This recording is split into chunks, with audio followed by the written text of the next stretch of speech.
মানুষের ক্ষোভের জায়গা থেকে তার উপরে প্রতিশোধ নিয়েছে, এটাকে আমরা ধর্মীয়ভাবে নেব কেন? এটা আমাদের দায়িত্ব না, এটা তারাই এখন প্রতিবাদ করছেন।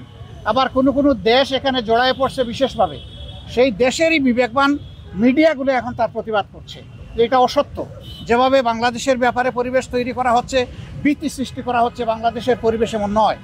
পার্টিকুলারলি আমাদের দলের নাম নিয়েও সেখানে এখন ভারতের গুরুত্বপূর্ণ ব্যক্তিরা তারা পোস্ট এডিটোরিয়াল লিখছেন যে কোথায় তাদেরকে অভিযোগ দিচ্ছেন আপনারা, তারা তো লাঠি হাতে মন্দির পাহারা দিচ্ছে, যারা মন্দির পাহারা দিচ্ছে তাদেরকে কেন আপনারা অহেতুক ব্লেম দেন? এভাবে তারাই এর প্রতিবাদ করছে, আমাদের প্রতিবাদ করার দরকার পড়ছে না।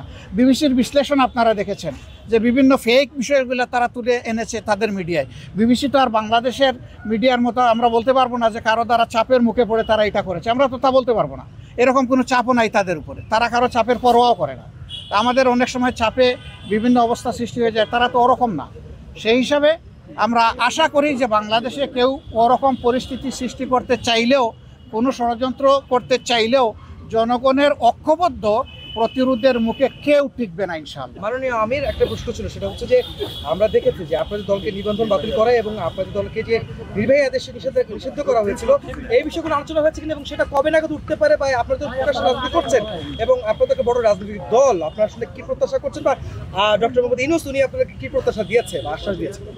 আসলে দেখেন, আমরা এখানে দলীয় দাবি দাওয়া নিয়ে আসিনি, আমরা এসেছি জাতীয় স্বার্থের বিষয়টা আলোচনা করতে। সেই জন্য দলীয় বিষয়গুলো তো আছে, এগুলো থাকবে। আর বড় কথা হচ্ছে যে কেউ আমাদেরকে নিষিদ্ধ করে দিলই বলে আমরা নিষিদ্ধ হয়ে গেলাম, এটা আমরা মনে করি না। কারণ শেষের দিকে সরকার এমন অনেক ভুল কাজ করেছে যেটার মাসুল হয়তো এই দেশবাসীকে দিতে হবে, সরকারকে তো দিতেই হবে, এটার বুঝাই দেশবাসীকেও টানতে হবে। সেই রকমই একটা বিষয়। আন্দোলন যখন তুঙ্গে, তখন আন্দোলনকে ডাইভার্ট করার জন্য জামাতে ইসলামীকে হঠাৎ করে নিষিদ্ধ ঘোষণা করে দেওয়া হলো। এটা সারা জাতি এই মতলব বুঝে, জাতি এটা গ্রহণ করে নাই বলেই আলহামদুলিল্লাহ রাষ্ট্রের সকল গুরুত্বপূর্ণ স্তরে এখন জামাতে ইসলামী সহযোগিতা করে যাচ্ছে এবং রাষ্ট্র আমাদেরকে অনুরূপ করছে। আমরা এইটাকেই যথেষ্ট বৈধতা মনে করি, এর চাইতে বড় বৈধতার আমাদের প্রয়োজন নয়। রাষ্ট্রীয় পরিচালনার ক্ষেত্রে আপনারা কোনো পরামর্শ দিয়েছেন কিনা, কোন জিনিসগুলোকে বেশি প্রাধান্য? আমরা আমাদের সঙ্গত জায়গা থেকে যেটা বুঝি সব দিয়েছি। সহযোগিতার আশ্বাস দিয়েছেন? অবশ্যই আমরা সহযোগিতা।